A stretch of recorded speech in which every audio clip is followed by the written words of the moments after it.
Hello friends, आज की video में हम देखेंगे कि जो हमारा हिंदी सब्जेक्ट होता है उसके जो आपके इम्पोर्टेंट क्वेश्चन होते हैं वो मैं आपको बताऊंगी, जो कि हमेशा आपको पूछे जाते हैं, चाहे वो 9th में हो, 10th में हो, 11th या 12th किसी भी क्लास में क्यों ना हो। ये क्वेश्चन हमेशा पूछे जाते हैं आपके हिंदी सब्जेक्ट में, हिंदी के पेपर में। सो फ्रेंड्स, इन क्वेश्चनों को आप अच्छे से प्रिपेयर कर लेना। जिसमें आज का हमारा पहला क्वेश्चन है, छायावादी काव्य की विशेषताएं लिखिए। फ्रेंड्स, ये आपका मोस्ट इम्पॉर्टेंट क्वेश्चन है। ये हमेशा 3 से 4 नंबर का पूछता है, तो आपको इसमें ये विशेषताएं याद कर लेनी कि छायावाद क्या है, छायावादी काव्य क्या है, उसकी विशेषताएं लिखिए। ठीक।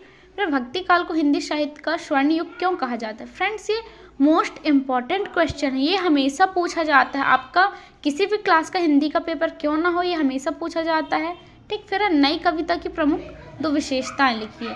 ठीक। आपको इसकी 2 विशेषताएं याद कर लेनी, आप ज़्यादा भी याद कर ले सकते हो, लेकिन फ्रेंड्स ये स्वर्ण युग को आप बिल्कुल मत भूलना, इसको याद ज़रूर कर लेना। ये आपका मोस्ट इम्पॉर्टेंट क्वेश्चन है, मैं बार बार बता रही हूँ। फिर है कवि रस खान के भाव सौंदर्य की 2 विशेषताएं लिखिए। ठीक।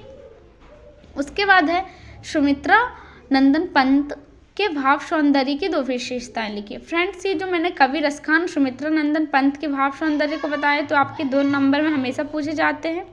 फिर है मुक्तक काव्य की परिभाषा लिखिए, उदाहरण सहित समझाइए। ठीक है, आपके जो मैंने चौथा और 5वां ये 2023 में पूछा गया था।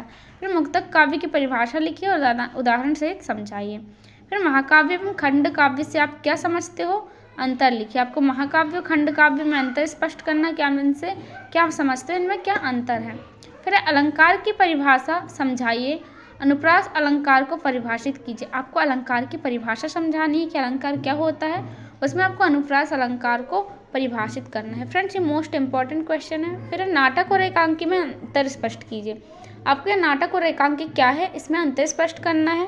फिर आत्मकथा और जीवनी क्या है, इनमें अंतर स्पष्ट कीजिए। फ्रेंड्स, ये सारे क्वेश्चन मोस्ट इंपॉर्टेंट है, ये हमेशा एग्जाम पेपर में पूछे जाते हैं। किसी भी क्लास का आपका हिंदी का पेपर क्यों ना हो, ये 10 क्वेश्चन है, मोस्ट इंपॉर्टेंट है।